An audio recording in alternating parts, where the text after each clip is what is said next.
Eu juro, os olhos deles, vazios e sedentos, ainda me assombram cada vez que fecho os meus. A imagem daquelas silhuetas retornando à escuridão da terra, me tirando o ar, a cada batida descompassada do meu coração corroído pelo medo. Meu nome é Valdomiro, e o inferno que vivi se desenrolou no sítio São Judas, lá em Lagoa do Mato, Pernambuco, naquelas semanas infernais do ano passado. Fui contratado para um trabalho simples, reformar uma cerca que delimitava a propriedade, perto de uma antiga mina, abandonada há décadas, um lugar que os mais velhos do vilarejo evitavam com um pavor tangível em seus olhares. Ali, no ano de 1983, 38 homens haviam sido tragados pela voracidade da terra, soterrados em um desabamento brutal que silenciou para sempre seus lamentos e suas esperanças. O sol castigava, o suor escorria em riachos salgados pela minha testa enrugada, mas um cheiro, aquele cheiro, um odor forte de pólvora velha e úmida, misturado à terra remexida e ao mofo, começou a impregnar o ar, uma nuvem sufocante que se agarrava à minha roupa, à minha pele, aos meus pulmões, mesmo sem que houvesse explosão alguma, apenas o silêncio pesado do campo e, vez ou outra, um canto distante de pássaro.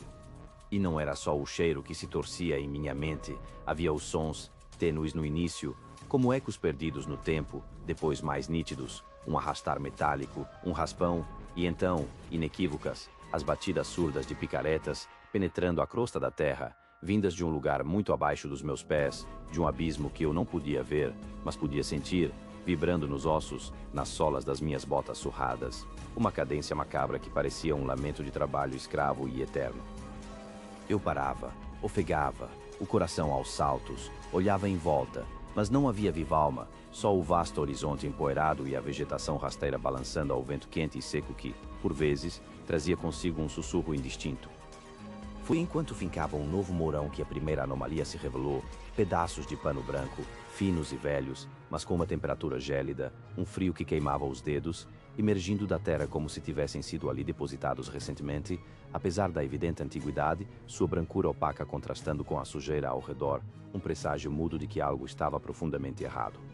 Lembrei-me dos jovens, um grupo de youtubers com seus equipamentos caros e drones zumbindo, que haviam tentado filmar o local na semana anterior, fascinados pela lenda macabra da mina, mas que, após apenas algumas horas, fugiram apressados, seus gadgets modernos e câmeras de alta tecnologia subitamente mortos, drones caindo do céu sem explicação, como se uma força invisível e ancestral rejeitasse qualquer intromissão em seu território de dor e memória. As noites se tornaram um tormento. Assim que o sol se despedia, tingindo o céu de tons avermelhados e roxos que pareciam sangue e hematomas, e a escuridão engolia o sítio, as vozes começavam, baixas a princípio, depois crescendo em desespero, sussurros roucos e agonizantes que pareciam vir de dentro das paredes da minha pequena casa improvisada, de debaixo do meu catre, de cada fresta na madeira, vozes masculinas, muitas sobrepostas, implorando por água, uma sede eterna e inesgotável, um sofrimento insuportável que ressoava em cada sílaba, um lamento por água que secava a garganta de quem ouvia. E então, as outras vozes, mais desesperadas ainda, chamando por nomes de mulheres, de filhos, pedindo para que mensagens fossem levadas às suas famílias, um último adeus, uma súplica por notícias de um mundo que os havia esquecido ou que eles próprios haviam deixado.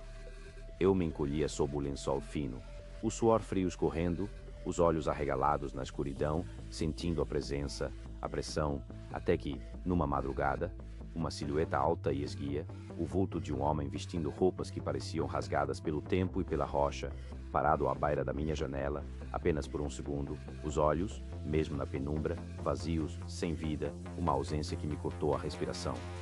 No dia seguinte, bem ao lado da porta da minha casa, como se tivesse sido deixada ali de propósito, encontrei uma picareta, não a minha, não de quem quer que fosse, uma picareta antiga, enferrujada, a madeira do cabo corroída pelo tempo, gelada ao toque, pesada, um objeto intruso que não existia antes, uma evidência tangível de que eu não estava sozinho, de que algo mais estava ali, observando, esperando. A última noite.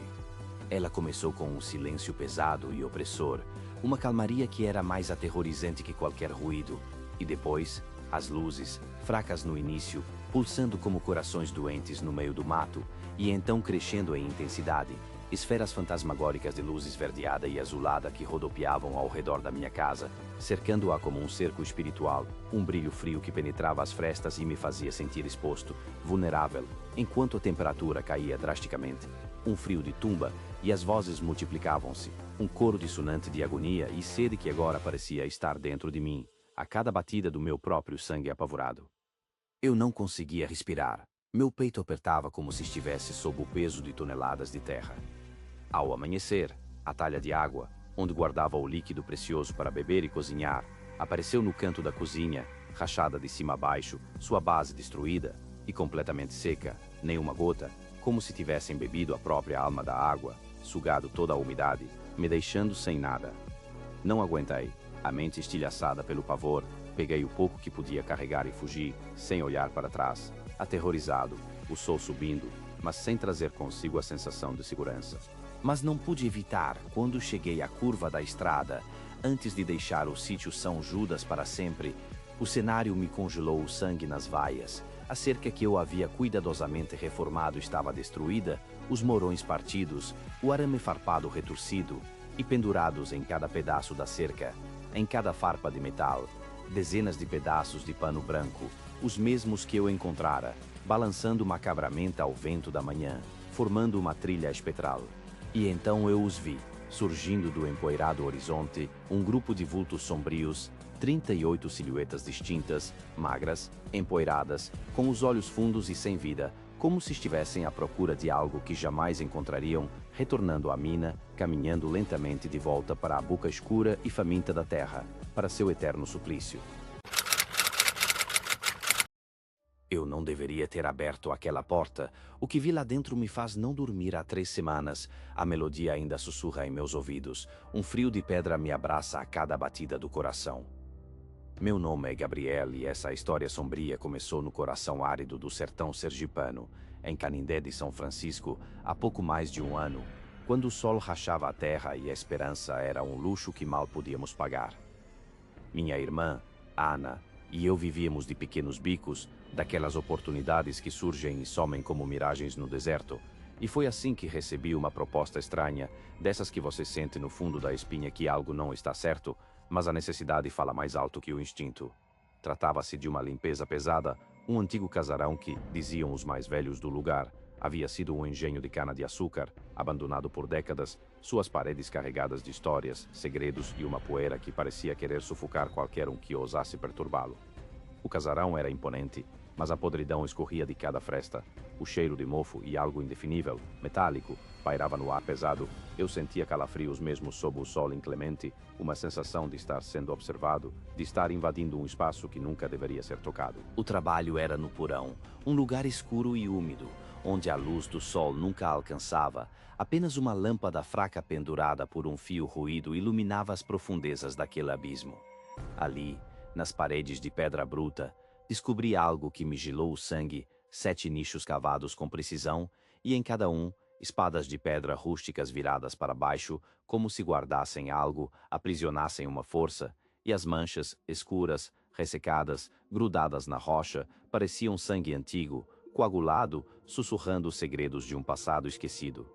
Comecei a limpeza. Meu colega, um homem calado de olhar cansado, resmungava sobre a ruína, mas a verdadeira agonia começou com os sons, arranhões finos, persistentes, vindo de dentro das paredes, e então, pela primeira vez, eu a ouvi, uma melodia, um canto melancólico de mulher, em latim, parecia vir de lugar nenhum e de todos os lugares ao mesmo tempo, enchendo o porão com uma tristeza profunda, uma dor ancestral. O colega adoeceu de repente, uma febre estranha, delírios e um medo nos olhos que eu nunca havia visto. Ele não conseguiu continuar, abandonou o trabalho no 3º dia, dizendo que algo estava lá, que ele podia sentir. Eu fiquei sozinho, a melodia se intensificava, a cada golpe da vassoura, a cada movimento, o canto parecia se fixar mais e mais em mim, em meus pensamentos, em minha alma, e eu não podia parar de trabalhar. O dinheiro era crucial, mas o preço, eu começava a sentir o preço. Em casa, a situação se tornou ainda mais aterradora. Ana, minha irmã, começou a apresentar os mesmos sintomas. Transes súbitos, os olhos revirados, e de sua garganta, a mesma melodia em latim brotava, uma voz que não era a dela, antiga, sofrida, era o mesmo canto do porão. Eu parei, escutei. Nada, mas a voz dela ecoava em meus ossos. Voltei ao engenho na manhã seguinte. Uma urgência indescritível me impulsionava. Sabia que a resposta estava lá, nos nichos, naquelas espadas de pedra. Meus olhos se fixaram em uma pequena fenda na pedra. Dela vinha a melodia, mais forte, mais vibrante. E eu juro, a fenda pulsava, como um coração batendo no abismo. Uma luz tênue, avermelhada, parecia escapar. Um hálito gelado, um cheiro de terra molhada e decomposição. O medo me paralisou, mas a curiosidade mórbida me impulsionou a tocar. Meus dedos roçaram a superfície áspera, fria, e uma dor aguda, um choque gelado, percorreu meu braço. Uma imagem rápida, fragmentada, de olhos vazios e bocas que cantavam em agonia, inundou minha mente. Eu recuei, larguei tudo, fugi daquele lugar como se o próprio inferno me perseguisse.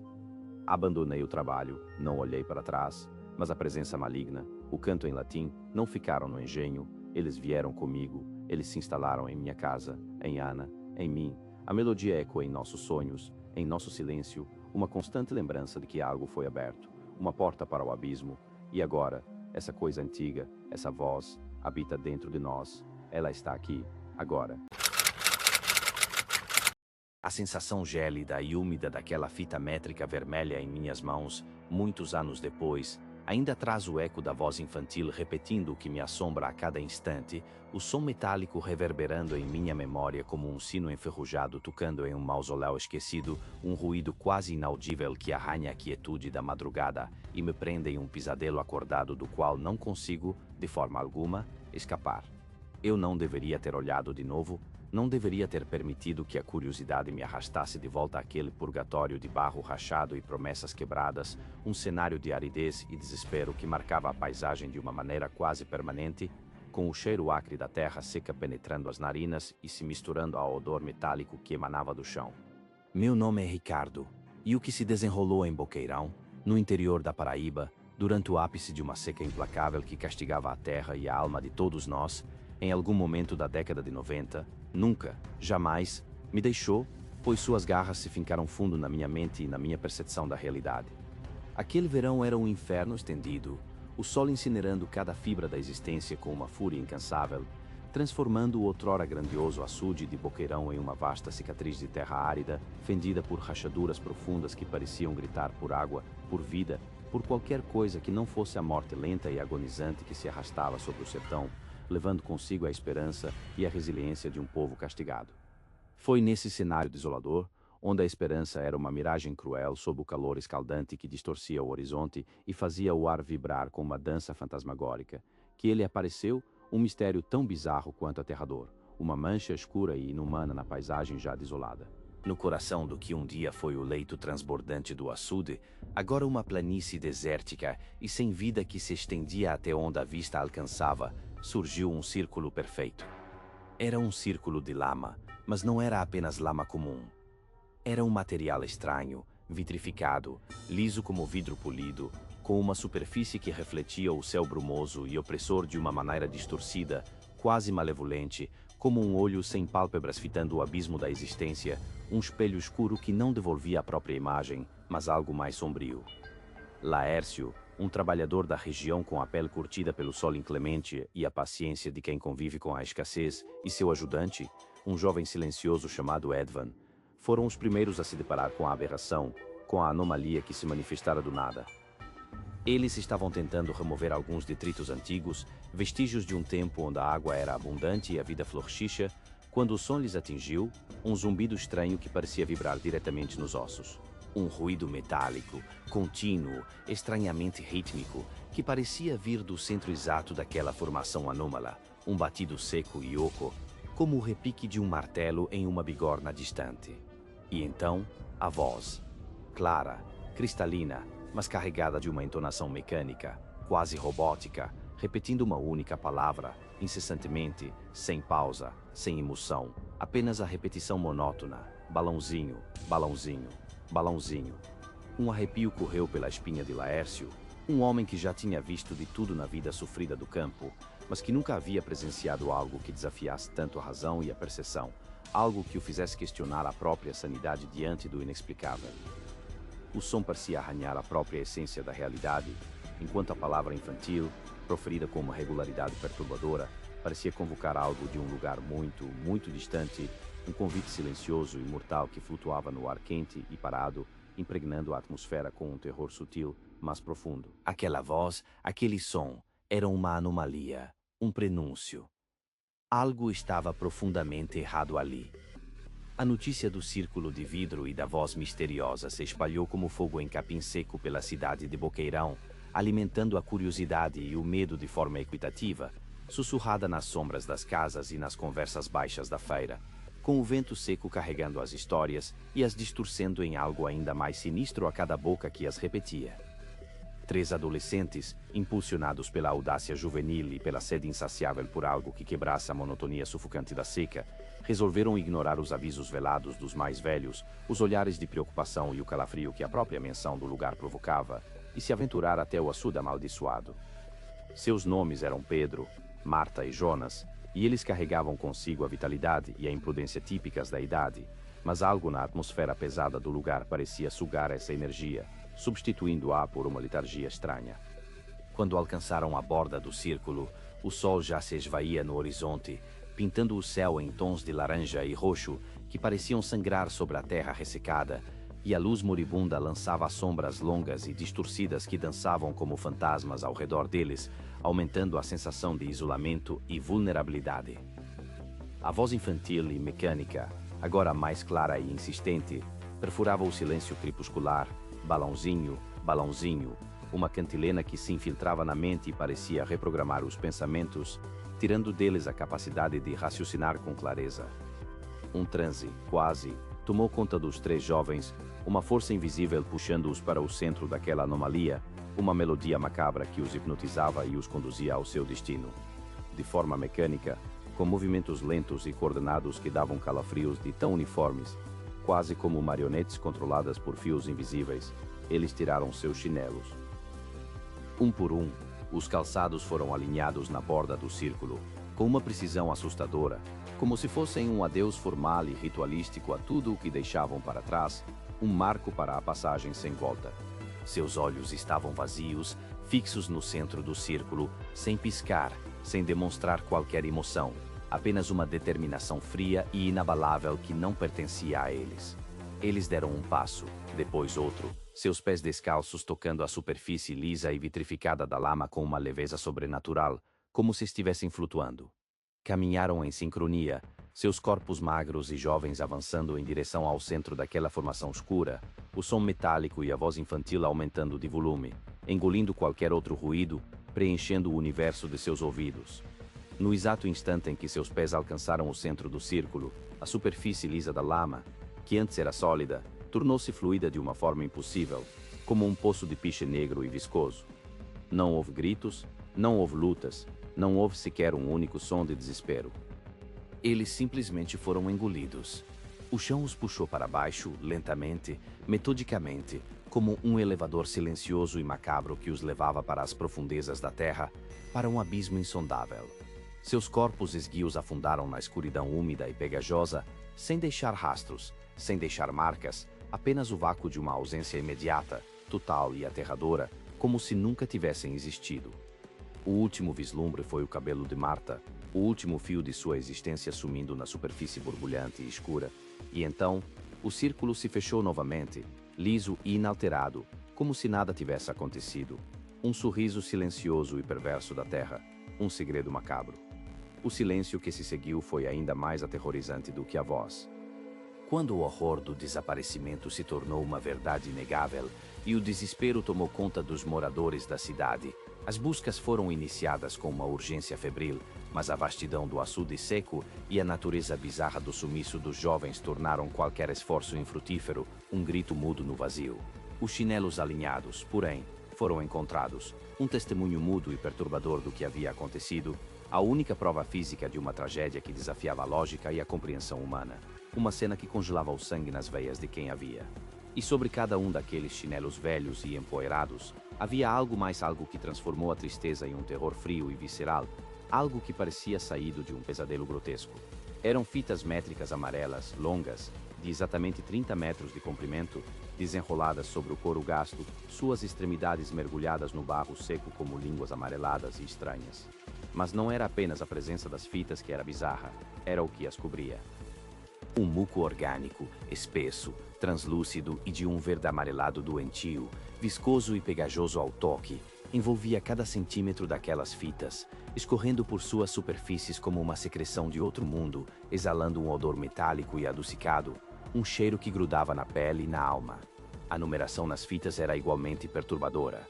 Não seguia nenhuma lógica conhecida, números que saltavam e se repetiam sem padrão, misturados com símbolos indecifráveis, como uma escrita alienígena ou uma mensagem codificada de um lugar além da nossa compreensão, um mapa de um labirinto impossível. Em uma das fitas, especificamente a que estava sobre o chinelo de Pedro, o muco se adensava em uma pequena formação que parecia coagular as letras disformes, e ali, gravada com uma caligrafia irregular e perturbadora, lia-se uma frase. A frase era curta, apenas 5 palavras, mas sua implicação era um soco no estômago, um chute na esperança que ainda teimava em resistir. Falta muito para encher. Aquelas palavras, escritas com a viscosidade de uma substância desconhecida, eram um enigma cruel, uma pista macabra que apontava para um sacrifício, para uma necessidade inumana, para algo que estava muito além do mero desaparecimento. A ausência dos adolescentes não era apenas uma perda, era uma oferenda. A comunidade de Bocairão, já castigada pela seca e pela miséria, foi mergulhada em um véu de medo e superstição, com os mais velhos contando histórias de assombrações e pactos antigos com entidades malignas, com cada sussurro carregado de uma certeza sombria de que algo terrível havia se manifestado naquele açude. O mistério permaneceu sem solução, os corpos nunca foram encontrados, e as fitas métricas, junto com o muco repugnante, tornaram-se relíquias de um terror que não podia ser explicado, apenas sentido na pele, um frio que vinha de dentro.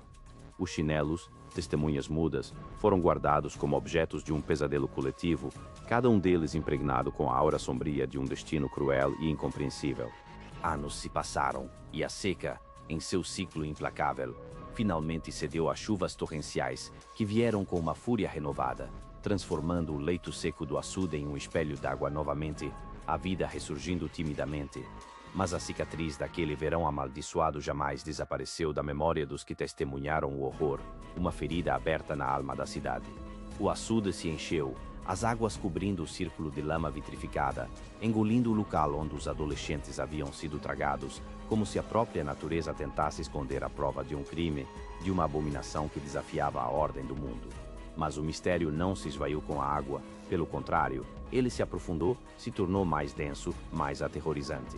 O pai de um dos jovens desaparecidos, um homem que jamais se recuperou da perda e que dedicou o resto de sua vida a buscar respostas, a cavar na escuridão daquela tragédia, continuava a vasculhar o que restava das poucas posses de seu filho, agarrando-se a qualquer vestígio de sua existência.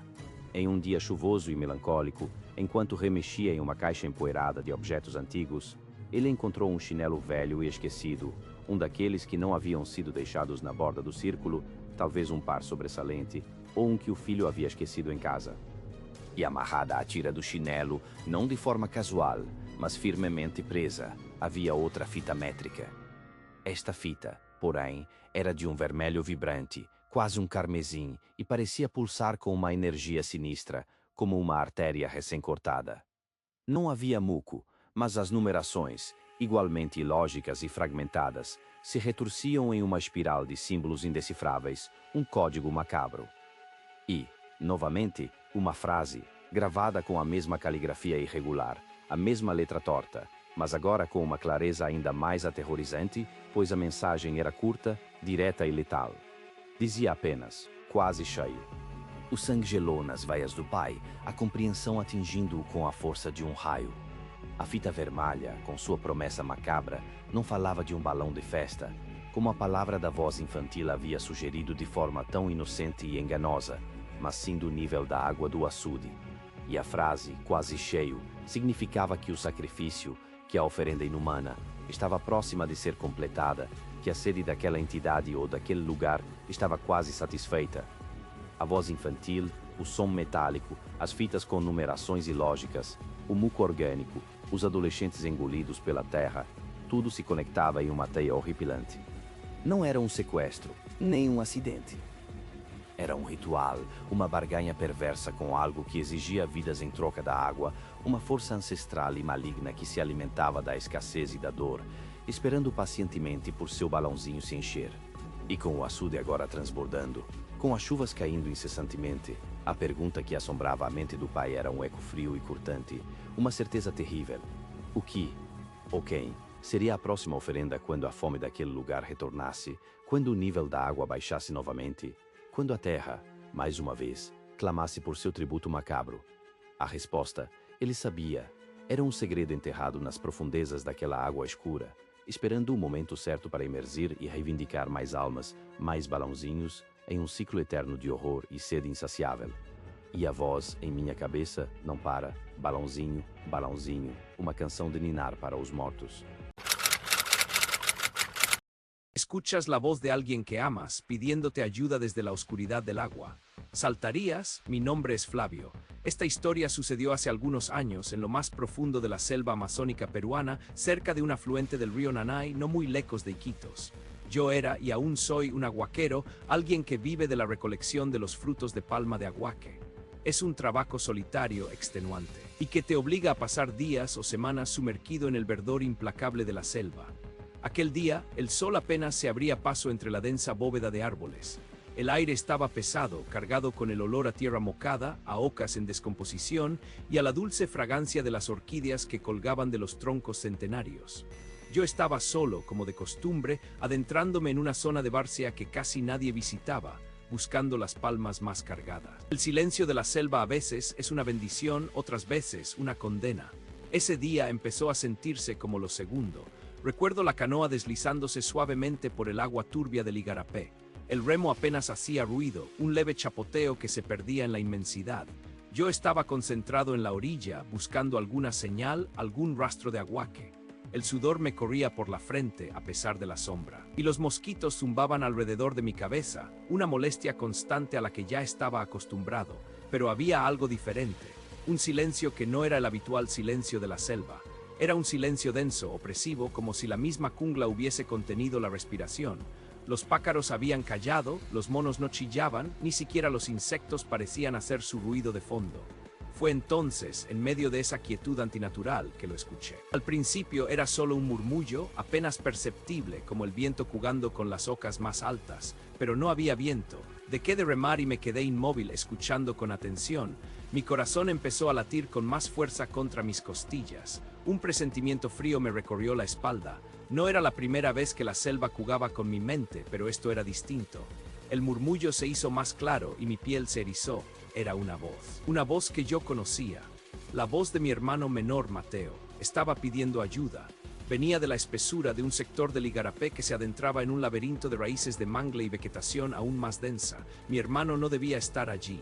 Él se había quedado en el campamento a un día de distancia en canoa. Una oleada de pánico me invadió. ¿Cómo había llegado hasta aquí? ¿Por qué estaba pidiendo ayuda? Floté a la deriva, la canoa casi inmóvil. La voz se repitió, más fuerte esta vez, cargada de desesperación. Flavio, ayúdame Flavio, estoy atrapado. Era él, no podía ser otra persona. Esa inflexión, ese tono particular que tenía cuando estaba realmente asustado. No dudé más. La lógica se disolvió ante el instinto primario de proteger a mi sangre. Dejé el remo y sin pensarlo dos veces me arroqué al agua barrosa, buscando el origen de los gritos. El agua estaba helada, mucho más fría de lo que recordaba, a pesar del calor sofocante del día. Nadé con todas mis fuerzas, abriéndome paso entre la maleza que crecía en la orilla, hundiéndome en el lodo blando. La voz de Mateo me guiaba, cada vez más cerca, cada vez más débil. Un arroyo oscuro, casi un agujero de agua bajo las raíces retorcidas de un árbol gigantesco, parecía ser el lugar de donde provenía. Flavio, aquí Flavio, por favor. Me acerqué a la oscuridad, el pecho apretado por la angustia.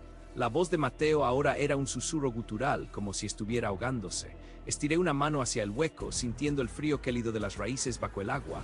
No vi nada, pero mi mente solo pensaba en mi hermano, en sacarlo de allí. Y entonces ocurrió un agarre. No fue una mano, fue algo frío, liso, increíblemente fuerte. Se cerró alrededor de mi tobillo con una presión espantosa, tirando de mí hacia abajo con una fuerza sobrehumana. La sorpresa y el terror me paralizaron por un instante. Luché pataleando desesperadamente, el aire escapando de mis pulmones en un grito ahogado que no pudo salir a la superficie. Aquello era resbaladizo, como una anguila gigante, pero con la fuerza de un monstruo. No tenía forma definida, solo una masa de carne fría y lisa que me arrastraba con saña hacia la negrura de un agujero bajo las raíces. El agua se arremolinaba a mi alrededor. Pude sentir el lodo y la vegetación enganchándose en mi ropa. La oscuridad bajo el agua era total y el frío me entumecía los huesos. Mientras luchaba por mi vida, mientras mis pulmones quemaban por la falta de oxígeno, escuché una risa. Una risa extraña, borboteante, como si se ahogara y se deleitara al mismo tiempo. Era una risa inhumana, cargada de malicia, que venía de la misma cosa que me estaba arrastrando. Esa risa helada fue lo que me dio la fuerza para seguir luchando. No era Mateo, era algo más, algo maligno. Mis manos buscaron a ciegas algo a lo que aferrarse. Toqué la canoa, que milagrosamente no se había alejado demasiado. Con la última pizca de fuerza que me quedaba, la usé como palanca. Empujé contra ella con mi espalda, con todo mi cuerpo, en un intento desesperado de arrancarme del agarre. La cosa me sujetaba con ferocidad, pero mi empuje fue inesperado. Sentí un tirón desgarrador en mi tobillo, un dolor punzante que me hizo gritar bajo el agua, y entonces, de repente, me liberé. Emergí a la superficie cadeando, escupiendo agua y lodo. La canoa estaba a mi lado. Me agarré a ella con manos temblorosas, y con la adrenalina disparada me impulsé hacia ella, subiendo con un esfuerzo sobrehumano. Mi tobillo dolía insoportablemente. Miré hacia el agua turbia de donde había salido. No había nada. Solo el silencio de la selva regresando, pero ahora cargado de una maldad palpable. Remé como un poseso, sin mirar atrás, sin importarme el destino, solo lejos de ese lugar. Mis brazos ardían, mis músculos protestaban, pero no me detuve hasta que las luces de mi campamento aparecieron a lo lejos. Cuando finalmente me arrastré fuera de la canoa, noté la bota izquierda había desaparecido. Arrancada en la lucha. Mi tobillo estaba destrozado, no sangraba mucho, pero la piel estaba en carne viva, quemada como por un ácido, con una cicatriz rojiza que me acompañaría el resto de mi vida. Mi tío, un hombre sabio de la selva, con los ojos llenos de historias, fue el primero en ver mi herida. Me miró con una expresión grave y movió la cabeza lentamente. Dijo que había encontrado al llamador, un espíritu burlón del río. Una entidad antigua que imita las voces de los seres queridos, de los hermanos, de las madres, para arrastrar a los hombres al fondo, para ahogarlos en la oscuridad. Él dijo que tuve suerte, que pocos escapan a su agarre. Me curó con hierbas de la selva, pero la marca se quedó, un recordatorio constante de lo que vi y sentí. Meses después, otro aguaquero, un compañero que trabajaba más abajo en el río, se topó con el mismo sector.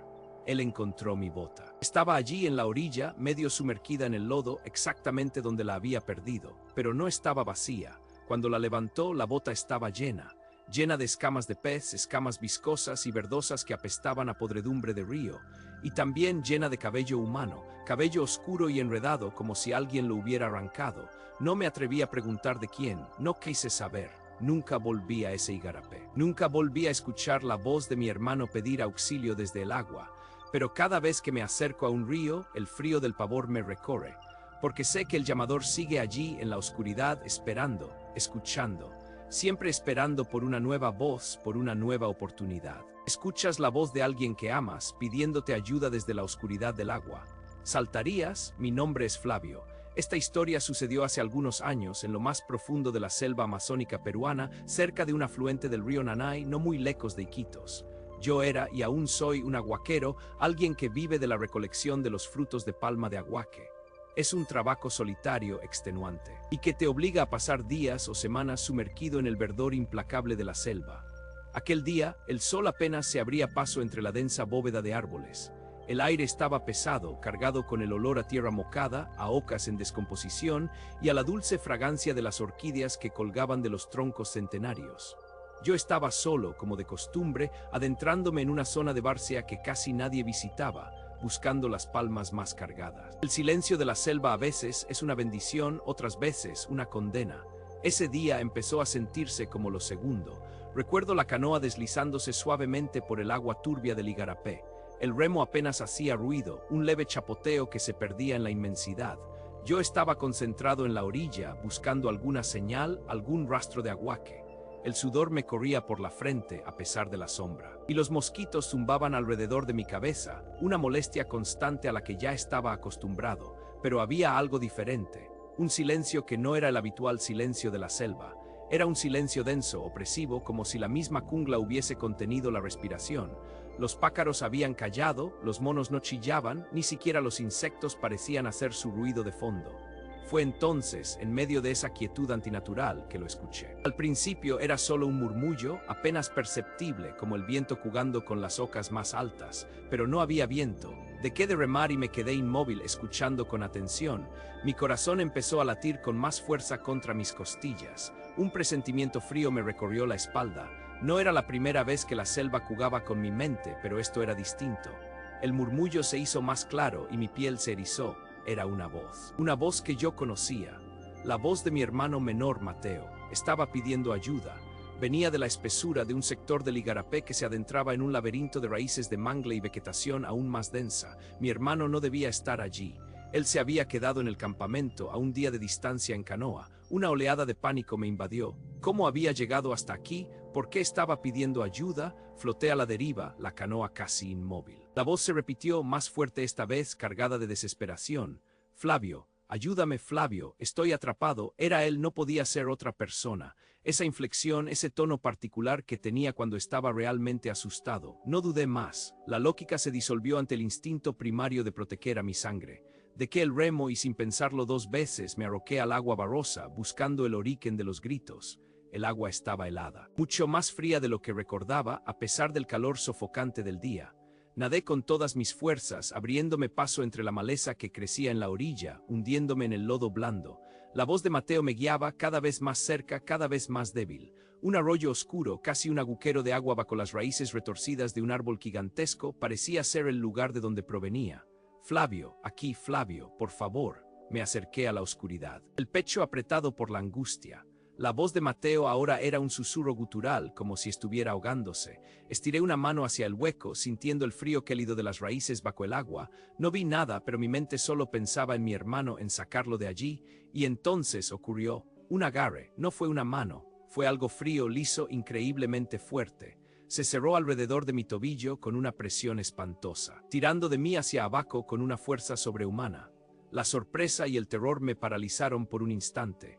Luché pataleando desesperadamente, el aire escapando de mis pulmones en un grito ahogado que no pudo salir a la superficie. Aquello era resbaladizo, como una anguila gigante, pero con la fuerza de un monstruo. No tenía forma definida, solo una masa de carne fría y lisa que me arrastraba con saña hacia la negrura de un agujero bajo las raíces. El agua se arremolinaba a mi alrededor. Pude sentir el lodo y la vegetación enganchándose en mi ropa.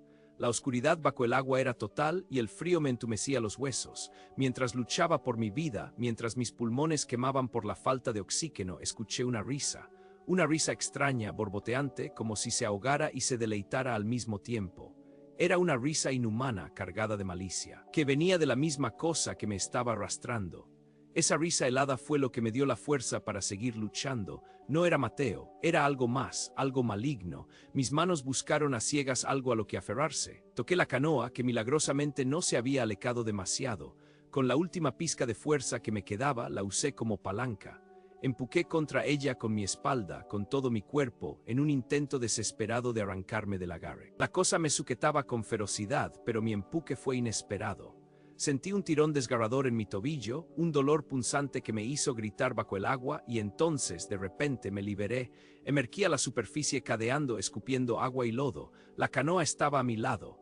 Me agarré a ella con manos temblorosas y con la adrenalina disparada me impulsé hacia ella, subiendo con un esfuerzo sobrehumano. Mi tobillo dolía insoportablemente. Miré hacia el agua turbia de donde había salido. No había nada. Solo el silencio de la selva regresando, pero ahora cargado de una maldad palpable. Remé como un poseso, sin mirar atrás, sin importarme el destino, solo lejos de ese lugar. Mis brazos ardían, mis músculos protestaban, pero no me detuve hasta que las luces de mi campamento aparecieron a lo lejos. Cuando finalmente me arrastré fuera de la canoa, noté la bota izquierda había desaparecido. Arrancada en la lucha. Mi tobillo estaba destrozado, no sangraba mucho, pero la piel estaba en carne viva, quemada como por un ácido, con una cicatriz rojiza que me acompañaría el resto de mi vida. Mi tío, un hombre sabio de la selva, con los ojos llenos de historias, fue el primero en ver mi herida. Me miró con una expresión grave y movió la cabeza lentamente. Dijo que había encontrado al llamador, un espíritu burlón del río, una entidad antigua que imita las voces de los seres queridos, de los hermanos, de las madres, para arrastrar a los hombres al fondo, para ahogarlos en la oscuridad. Él dijo que tuve suerte, que pocos escapan a su agarre. Me curó con hierbas de la selva, pero la marca se quedó, un recordatorio constante de lo que vi y sentí. Meses después, otro aguaquero, un compañero que trabajaba más abajo en el río, se topó con el mismo sector. Él encontró mi bota. Estaba allí en la orilla, medio sumergida en el lodo, exactamente donde la había perdido, pero no estaba vacía. Cuando la levantó, la bota estaba llena de escamas de pez, escamas viscosas y verdosas que apestaban a podredumbre de río, y también llena de cabello humano, cabello oscuro y enredado como si alguien lo hubiera arrancado. No me atreví a preguntar de quién, no quise saber. Nunca volví a ese igarapé. Nunca volví a escuchar la voz de mi hermano pedir auxilio desde el agua. Pero cada vez que me acerco a un río, el frío del pavor me recorre, porque sé que el llamador sigue allí en la oscuridad esperando, escuchando, siempre esperando por una nueva voz, por una nueva oportunidad. Escuchas la voz de alguien que amas, pidiéndote ayuda desde la oscuridad del agua. ¿Saltarías? Mi nombre es Flavio. Esta historia sucedió hace algunos años en lo más profundo de la selva amazónica peruana, cerca de un afluente del río Nanay, no muy lejos de Iquitos. Yo era, y aún soy, un aguaquero, alguien que vive de la recolección de los frutos de palma de aguaque. Es un trabajo solitario, extenuante, y que te obliga a pasar días o semanas sumergido en el verdor implacable de la selva. Aquel día, el sol apenas se abría paso entre la densa bóveda de árboles. El aire estaba pesado, cargado con el olor a tierra mojada, a ocas en descomposición y a la dulce fragancia de las orquídeas que colgaban de los troncos centenarios. Yo estaba solo, como de costumbre, adentrándome en una zona de Bárcea que casi nadie visitaba, buscando las palmas más cargadas. El silencio de la selva a veces es una bendición, otras veces una condena. Ese día empezó a sentirse como lo segundo. Recuerdo la canoa deslizándose suavemente por el agua turbia del igarapé. El remo apenas hacía ruido, un leve chapoteo que se perdía en la inmensidad. Yo estaba concentrado en la orilla, buscando alguna señal, algún rastro de aguaque. El sudor me corría por la frente a pesar de la sombra, y los mosquitos zumbaban alrededor de mi cabeza, una molestia constante a la que ya estaba acostumbrado, pero había algo diferente, un silencio que no era el habitual silencio de la selva. Era un silencio denso, opresivo, como si la misma jungla hubiese contenido la respiración. Los pájaros habían callado, los monos no chillaban, ni siquiera los insectos parecían hacer su ruido de fondo. Fue entonces, en medio de esa quietud antinatural, que lo escuché. Al principio era solo un murmullo, apenas perceptible, como el viento jugando con las ocas más altas, pero no había viento. Dejé de remar y me quedé inmóvil, escuchando con atención. Mi corazón empezó a latir con más fuerza contra mis costillas. Un presentimiento frío me recorrió la espalda. No era la primera vez que la selva jugaba con mi mente, pero esto era distinto. El murmullo se hizo más claro y mi piel se erizó. Era una voz que yo conocía, la voz de mi hermano menor Mateo. Estaba pidiendo ayuda. Venía de la espesura de un sector del igarapé que se adentraba en un laberinto de raíces de mangle y vegetación aún más densa. Mi hermano no debía estar allí. Él se había quedado en el campamento a un día de distancia en canoa. Una oleada de pánico me invadió. ¿Cómo había llegado hasta aquí? ¿Por qué estaba pidiendo ayuda? Floté a la deriva, la canoa casi inmóvil. La voz se repitió, más fuerte esta vez, cargada de desesperación. Flavio, ayúdame Flavio, estoy atrapado. Era él, no podía ser otra persona. Esa inflexión, ese tono particular que tenía cuando estaba realmente asustado. No dudé más. La lógica se disolvió ante el instinto primario de proteger a mi sangre. Dejé el remo y sin pensarlo dos veces me arroqué al agua barrosa, buscando el origen de los gritos. El agua estaba helada, mucho más fría de lo que recordaba, a pesar del calor sofocante del día. Nadé con todas mis fuerzas, abriéndome paso entre la maleza que crecía en la orilla, hundiéndome en el lodo blando. La voz de Mateo me guiaba, cada vez más cerca, cada vez más débil. Un arroyo oscuro, casi un agujero de agua bajo las raíces retorcidas de un árbol gigantesco, parecía ser el lugar de donde provenía. Flavio, aquí Flavio, por favor. Me acerqué a la oscuridad, el pecho apretado por la angustia. La voz de Mateo ahora era un susurro gutural, como si estuviera ahogándose. Estiré una mano hacia el hueco, sintiendo el frío gélido de las raíces bajo el agua. No vi nada, pero mi mente solo pensaba en mi hermano, en sacarlo de allí, y entonces ocurrió un agarre. No fue una mano, fue algo frío, liso, increíblemente fuerte. se cerró alrededor de mi tobillo con una presión espantosa, tirando de mí hacia abajo con una fuerza sobrehumana. La sorpresa y el terror me paralizaron por un instante. Luché pataleando desesperadamente, el aire escapando de mis pulmones en un grito ahogado que no pudo salir a la superficie. Aquello era resbaladizo, como una anguila gigante, pero con la fuerza de un monstruo. No tenía forma definida, solo una masa de carne fría y lisa que me arrastraba con saña hacia la negrura de un agujero bajo las raíces. El agua se arremolinaba a mi alrededor. Pude sentir el lodo y la vegetación enganchándose en mi ropa. La oscuridad bajo el agua era total y el frío me entumecía los huesos. Mientras luchaba por mi vida, mientras mis pulmones quemaban por la falta de oxígeno, escuché una risa. Una risa extraña, borboteante, como si se ahogara y se deleitara al mismo tiempo.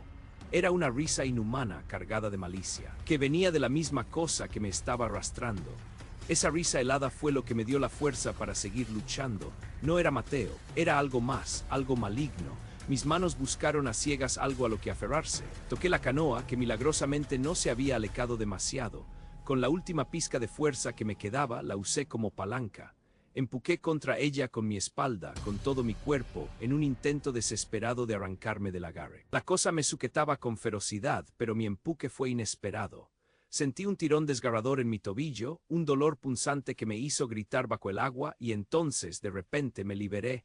Emergí a la superficie cadeando, escupiendo agua y lodo. La canoa estaba a mi lado. Me agarré a ella con manos temblorosas, y con la adrenalina disparada me impulsé hacia ella, subiendo con un esfuerzo sobrehumano. Mi tobillo dolía insoportablemente. Miré hacia el agua turbia de donde había salido. No había nada, solo el silencio de la selva regresando, pero ahora cargado de una maldad palpable. Remé como un poseso, sin mirar atrás, sin importarme el destino, solo lejos de ese lugar. Mis brazos ardían, mis músculos protestaban, pero no me detuve hasta que las luces de mi campamento aparecieron a lo lejos. Cuando finalmente me arrastré fuera de la canoa, noté la bota izquierda había desaparecido. Arrancada en la lucha. Mi tobillo estaba destrozado, no sangraba mucho, pero la piel estaba en carne viva, quemada como por un ácido, con una cicatriz rojiza que me acompañaría el resto de mi vida. Mi tío, un hombre sabio de la selva, con los ojos llenos de historias, fue el primero en ver mi herida. Me miró con una expresión grave y movió la cabeza lentamente. Dijo que había encontrado al llamador, un espíritu burlón del río. Una entidad antigua que imita las voces de los seres queridos, de los hermanos, de las madres, para arrastrar a los hombres al fondo, para ahogarlos en la oscuridad. Él dijo que tuve suerte, que pocos escapan a su agarre. Me curó con hierbas de la selva, pero la marca se quedó, un recordatorio constante de lo que vi y sentí. Meses después, otro aguaquero, un compañero que trabajaba más abajo en el río, se topó con el mismo sector. Él encontró mi bota. Estaba allí en la orilla, medio sumergida en el lodo, exactamente donde la había perdido, pero no estaba vacía. Cuando la levantó, la bota estaba llena de escamas de pez, escamas viscosas y verdosas que apestaban a podredumbre de río, y también llena de cabello humano, cabello oscuro y enredado como si alguien lo hubiera arrancado. No me atreví a preguntar de quién, no quise saber. Nunca volví a ese igarapé. Nunca volví a escuchar la voz de mi hermano pedir auxilio desde el agua. Pero cada vez que me acerco a un río, el frío del pavor me recorre, porque sé que el llamador sigue allí en la oscuridad esperando, escuchando, siempre esperando por una nueva voz, por una nueva oportunidad. Suas pupilas, antes tão vivas, agora carregavam um brilho estranho, um tom mortiço, um vazio que me incomodava profundamente. O presságio se materializou quando o cheiro, um odor putrefato, adocicado e denso, invadiu o ar. Não era de carne estragada, mas de algo mais profundo, mais antigo, algo que remetia ao abismo, ao vazio, ao próprio inferno exalando da terra úmida. A fonte daquele miasma hediondo, daquele eflúvio fétido que me fazia recuar, era a língua do meu cachorro, antes rosada e saudável, agora escura, uma tonalidade preta acinzentada, grotesca, coberta por uma camada viscosa que parecia se mover sob a pele, pulsando suavemente como um órgão doente. Aquele odor repugnante, aquela essência de enxofre, de podridão primordial, exalava diretamente dela, daquela língua disforme, me deixando paralisado, em choque, sem compreender a transformação horrível que se apossava do meu fiel amigo, que o desfigurava em algo que eu não reconhecia, em algo que me enchia de um terror instintivo. O medo visceral subiu pela espinha, Um pressentimento de que o pastor não era mais apenas o pastor, que uma sombra, uma entidade, um mal indizível havia tomado posse do seu corpo. A paz não veio, sequer um vislumbre dela, apenas uma nova e mais cruel fase do tormento. Uma escalada no terror que me faria questionar se o que eu havia feito fora um erro, um catalisador para algo ainda pior.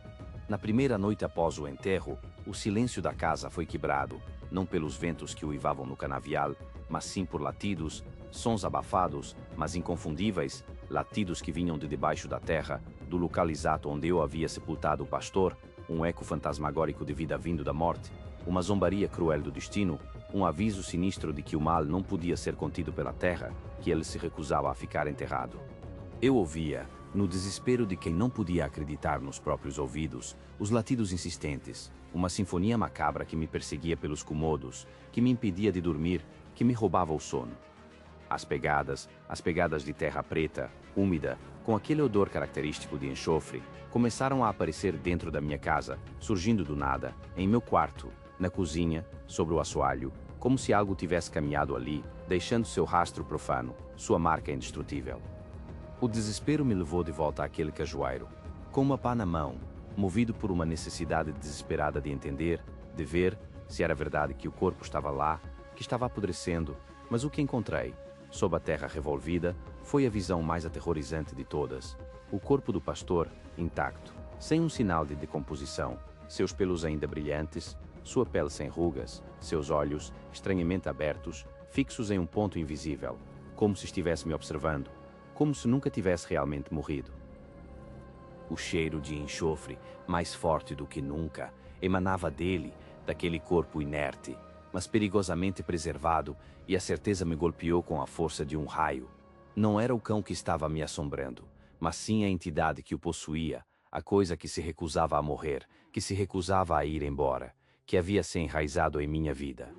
Agora, ela estava livre, mais livre do que nunca, e seus jogos, suas manifestações, estavam apenas começando, uma tortura sem fim, um pesadelo acordado que se desenrolava diante dos meus olhos, sem chance de fuga, sem chance de salvação, apenas a certeza gélida de que eu estava preso, condenado, marcado para sempre por aquela experiência, por aquela visão, por aquela presença que se recusava a ceder, que se deleitava em meu medo, em meu desespero, em minha total e irremediável destruição.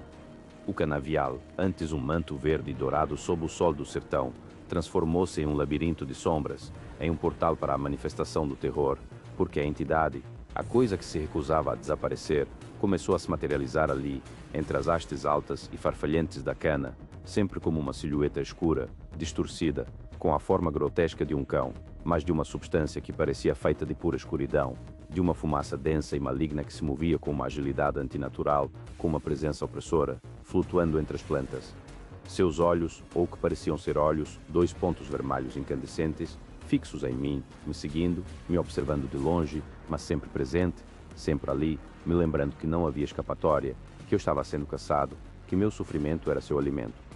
O cheiro de enxofre, aquele odor pútrido e insuportável, não era mais intermitente, ele se tornou uma constante, pairando no ar da chácara, da minha casa, grudado nas minhas roupas, na minha pele, impregnado nas minhas memórias, um lembrete físico e inescapável da presença contínua daquela coisa, daquela maldição que se apossara da minha vida. O pavor de enlouquecer, de me perder completamente na escuridão, me levou a uma decisão drástica, a uma fuga desesperada de tudo que eu conhecia, de tudo que um dia chamei de lar, uma tentativa vã de me esvencilhar das garras daquela entidade.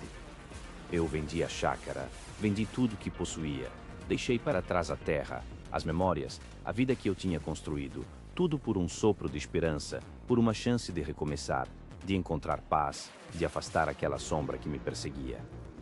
Fugi para Recife, a cidade grande, na esperança de que o tumulto, a agitação, a multidão de pessoas pudessem de alguma forma diluir o mal, dispersar a sua energia, me proteger da sua influência, mas a entidade não se importou com a distância, com a mudança de cenário. O cheiro de enxofre, aquele mesmo cheiro sufocante e diabólico, ainda me persegue. Aparece nos momentos mais inesperados, no meio da rua, em um ônibus lotado, na quietude do meu novo apartamento. Uma nuvem invisível que me envolve, que me sufoca, que me lembra constantemente que ela ainda está lá, que ela ainda me segue, que ela ainda me quer. Os cães semelhantes ao pastor, com os mesmos olhos escuros e a mesma postura estranha, Começaram a surgir do nada, nas esquinas, nos parques, nos becos, não me atacando, apenas me observando, com uma fixidez perturbadora, com uma intensidade que me gelava o sangue, como se fossem seus olhos, os olhos da própria entidade, manifestando-se através deles, me vigiando, esperando o momento certo, a brecha na minha defesa, a queda na minha sanidade para finalmente se apoderar de mim, para me consumir por completo, para me levar para o abismo, e eu sei, com uma certeza fria e aterradora, que ela nunca irá parar, que ela nunca irá me deixar em paz, que eu estou condenado a viver essa perseguição eterna, esse pesadelo sem fim, onde cada sombra é um aviso, cada cheiro é uma promessa, cada olhar é a confirmação de que o mal que eu tentei enterrar, que eu tentei fugir, ainda vive, ainda me caça, e ainda está muito perto, mais perto do que eu posso suportar, mais perto do que eu posso imaginar.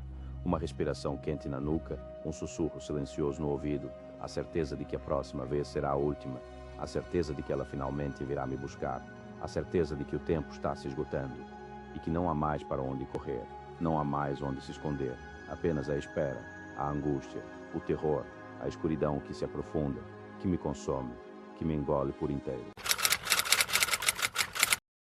Eu não deveria ter aberto aquela porta. O que vi lá dentro me faz não dormir há 3 semanas. Um tormento que se aloja na base do meu crânio. Uma dor surda que martela a cada pulso. Mas o que ouvi no telhado, o som daquela coisa arrastando-se noite após noite, me faz duvidar da minha própria sanidade, da pele que me veste, da realidade que meus olhos insistem em tentar decifrar. Meu nome é Gabriel, e a sombra espreitava sobre nós, invisível e pesada, uma presença que sufocava a vida, lá no sítio dos meus pais, um lugar esquecido, meio mundo de distância, entre o asfalto poeirento e barulhento de Itaquerê e a quietude misteriosa, quase sepulcral, de Santa Teresa do Oeste, onde a natureza engolia o homem com uma voracidade silenciosa. Era junho de 2019, um tempo em que as noites pareciam se estender, geladas, com um frio que penetrava os ossos e a alma, e o silêncio denso da mata em volta engolia qualquer som humano, qualquer vestígio de paz, deixando apenas o eco dos nossos próprios medos. Os primeiros sinais eram sutis, sussurros que a mente teimava em atribuir ao vento traiçoeiro brincando com as talhas de barro, com as folhas secas que se acumulavam no beiral, mas logo se tornaram mais, muito mais, uma presença inegável, uma realidade crua que se impunha com uma brutalidade assustadora, uma sinfonia macabra que rasgava o véu da madrugada. Começou com um arrastar lento, um raspar seco que parecia roer a paciência da noite, um som áspero que feria os nervos, algo pesado se movendo em cima do nosso teto de telhas envelhecidas pelo sol e pela chuva. Eram passos, eu sabia com uma certeza gélida que me esvaziava as entranhas, passos que não eram de gente, lentos e pesados, como se algo enorme e desajeitado andasse de 4 patas, arrastando-se com uma dificuldade medonha, um peso descomunal que fazia a madeira velha do telhado gemer sob a pressão, sob o impacto, sob a lenta e inexorável destruição da nossa tranquilidade. O som vinha diretamente de cima do corredor, bem sobre a claraboia que teimávamos em manter, uma janela para um céu que, àquela altura, já não parecia tão inocente, mas sim um espelho escuro do nosso próprio desespero. Ali, acima daquele pedaço de vidro empoeirado, além dos arranhões grotescos e cadenciados que pareciam orquestrar o fim, uma respiração pesada, ofegante, densa, como a de um animal faminto e monstruoso, enchia o vazio da madrugada, sufocando o ar, roubando-nos o fôlego, congelando o sangue nas vaias. Meu pai, um homem de mãos calejadas, grossas da lida no campo, e poucas palavras para o inexplicável, para o sobrenatural que nos espreitava, tentava disfarçar, tentava impor uma lógica onde não havia. São gambás Gabriel, gatos grandes, eles fazem isso, é o natural da mata, ele dizia, sua voz carregada de uma falsa certeza que não enganava nem a ele mesmo, que eu via nos seus olhos perdidos no vazio, muito menos a mim. Mas eu sabia. Eu sentia, com cada fibra do meu ser, com cada batida descompassada do meu coração. Não era um gambá, não era um gato, era algo maior, algo que pesava a alma, que distorcia a realidade, que devorava a esperança, algo que espreitava, esperando, pacientemente, por sua presa, por seu momento. A cada noite, o terror se aprofundava, um frio que não vinha do tempo, mas de dentro, das profundezas da nossa própria impotência, da nossa total e completa exposição àquele horror. A telha de barro, antiga e porosa, rangia sob a carga, um lamento contínuo, um arrastar agonizante que ecoava pelas paredes finas do quarto, um aviso sinistro, anunciando a chegada, a lenta e inevitável aproximação de algo que desafiava a lógica e a coragem, que zombava da nossa frágil existência. Eu me encolhia sob os lençóis pesados, os olhos arregalados fixos no teto, imaginando a criatura se arrastando, um fantasma de peso e sombra sobre minha cabeça, um presságio, uma maldição antiga que havia despertado em nossa casa. O telhado, de fato, oscilava, não era impressão de uma mente cansada, não era cansaço da vista, era o movimento real, perceptível, de algo imenso, algo que não deveria estar ali, algo que não pertencia ao nosso mundo, à nossa concepção de vida.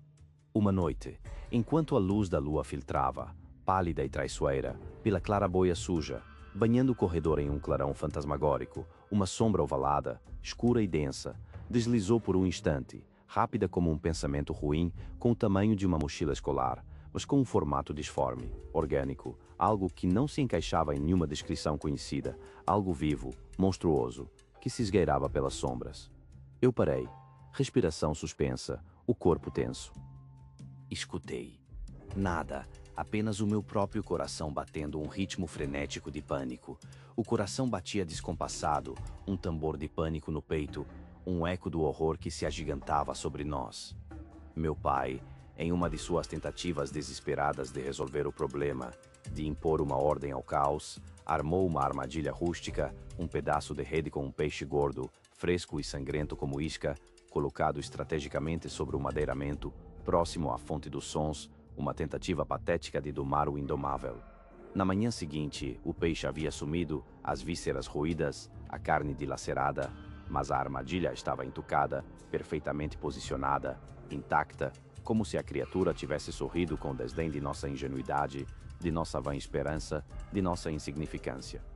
Minha avó, uma mulher pequena, encurvada pelos seus 92 anos, com a pele enrugada como pergaminho antigo e olhos que haviam visto demais, que guardavam segredos ancestrais, e uma sabedoria que a ligava a coisas que nós, jovens, éramos cegos para perceber, chamava-o de o bicho do telhado, um nome simples, assustadoramente direto, que ecoava uma verdade perturbadora.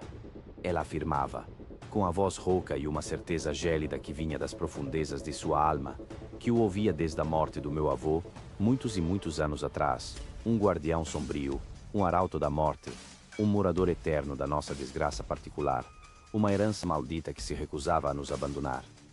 Ela não tinha medo, apenas uma resignação sombria, como quem aceita um destino inevitável, um fardo que se carrega até o fim. Mas em seu olhar eu via um cansaço profundo, uma alma exaurida por uma convivência forçada com o inexplicável, com horror. Ela sabia, ela sabia demais sobre a escuridão que se aninhava em nosso lar.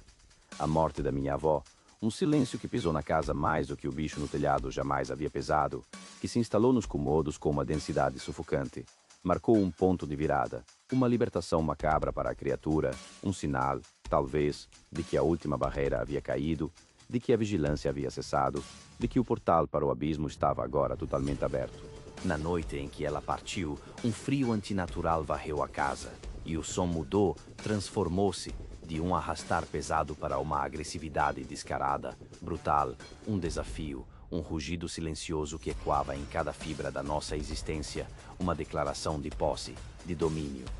Não eram mais apenas passos e arranhões, agora, batidas secas, estrondosas, como palmas gigantes atingindo a madeira, um ritmo infernal que fazia a casa inteira tremer. As janelas chacoalhavam nos batentes, os objetos de vidro chacoalhavam nas prateleiras, uma vibração maligna que ressoava em nossos ossos, uma percussão do inferno. E então, o som de algo sendo roído, um ranger úmido, asqueroso, ininterrupto, um som que gelava o sangue nas veias, como se a criatura estivesse saboreando a nossa angústia, triturando a própria estrutura da nossa sanidade, ou pior, algo orgânico, algo que havia sido vivo. Eu parava, o corpo rígido, o coração descompassado. Escutava, com todos os meus sentidos em alerta máximo, buscando uma explicação, um fim para o tormento. Os sons pareciam vir de todos os lados, do telhado, das paredes, do próprio ar, envolvendo-nos em um abraço gelado de desespero, de claustrofobia existencial. Em uma manhã cinzenta e úmida, após uma noite particularmente infernal de barulhos, meu pai, exausto, com olheiras profundas e uma palidez fantasmagórica que o tornava irreconhecível, finalmente subiu ao telhado, não para caçar, mas para procurar, para tentar entender, para buscar qualquer vestígio físico que pudesse dar nome àquele terror inominável, àquela presença maligna. Ele desceu minutos depois, o rosto marcado por um choque que nem as rugas do tempo haviam gravado com tamanha intensidade, segurando na mão um pedaço de telha quebrada, uma lasca de barro vermelho onde uma marca de unha, profunda e grotesca, se destacava, não uma unha de animal comum, mas algo maior, mais forte, afiado como uma lâmina, um instrumento de tortura invisível, um selo da sua presença.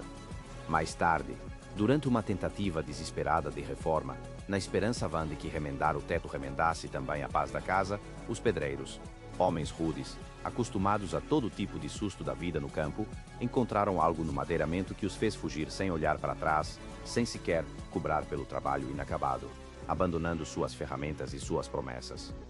Uma mancha escura, gigantesca, com o formato inconfundível de um pé humano, mas de dimensões anormais, assustadoras, com mais de 30 centímetros de comprimento, queimada na madeira, um registro permanente, uma assinatura demoníaca, a prova irrefutável de que o que estava sobre nós não era deste mundo, não era uma ilusão de mentes perturbadas, mas uma realidade grotesca e palpável, um vestígio irrefutável. O ar na casa ficou denso, pesado, impregnado de um fedor que parecia vir do próprio chão, das paredes, de cada poro da estrutura, uma mistura nauseabunda de poeira antiga, mofo e algo mais, algo orgânico e putrefato, um cheiro que grudava nas narinas, nos pulmões, na alma, um presságio de decadência e de esquecimento, um cheiro de morte lenta e agoniante. Não suportávamos mais. A família, desfeita, quebrada pelo terror incessante, pelo sono roubado, pelas noites de gritos contidos, de choros silenciosos, de um desespero que corroía a alma, não tinha escolha. Tinha que partir, tinha que fugir daquele inferno particular. Meu pai, que sempre havia jurado que jamais deixaria seu pedaço de terra, que venderia a fazenda apenas depois de morto, um homem de princípios firmes e raízes profundas, anunciou a venda, sem hesitar, a preço de banana, um desespero que se traduzia em números irrisórios, uma barganha macabra por um pesadelo que não tinha preço. A mudança para a cidade foi rápida, um êxodo silencioso, uma fuga sem olhar para trás, deixando para trás não apenas o sítio, aquele inferno de telhas e madeiras, mas uma parte de nós mesmos presa naquele purgatório de sombras e medos, uma parte que jamais poderíamos recuperar. Por um breve instante, um suspiro de alívio, a falsa promessa de que a distância apagaria o horror, de que o barulho da vida urbana abafaria os ecos daquele telhado amaldiçoado, que a luz das ruas afastaria a escuridão. Tolos, fomos tolos em acreditar em tal engano. O que está gravado na mente não se apaga com quilômetros, não se esconde atrás de paredes de concreto, não se dissolve na multidão, no anonimato. Os sons ainda me perseguem, cada estalo no apartamento, cada rangido da madeira velha do assoalho, cada sussurro do vento na janela, cada sombra que dança na periferia da minha visão. Tudo me remete àqueles passos pesados, àquela respiração gélida, àquele roer incessante que consumiu a nossa paz, que roubou a nossa inocência, que nos deixou apenas com o vazio e a amargura. A marca de unha na telha, a mancha de pé na madeira, as memórias vivas, palpáveis, como fantasmas que se recusam a morrer. Elas dançam nas sombras da minha mente, uma valsa de pânico e desespero, uma canção de ninar para a insanidade que me espreita. O bicho do telhado, eu sei, não ficou no sítio, ele veio comigo, ele está aqui, mora aqui dentro agora, na minha cabeça, no silêncio opressor da noite, ele me observa, espera, paciente, eternamente, por um novo telhado, uma nova claraboia, uma nova vítima para a sua fome insaciável de terror. Ele está aqui. Ele respira comigo. E ele está esperando.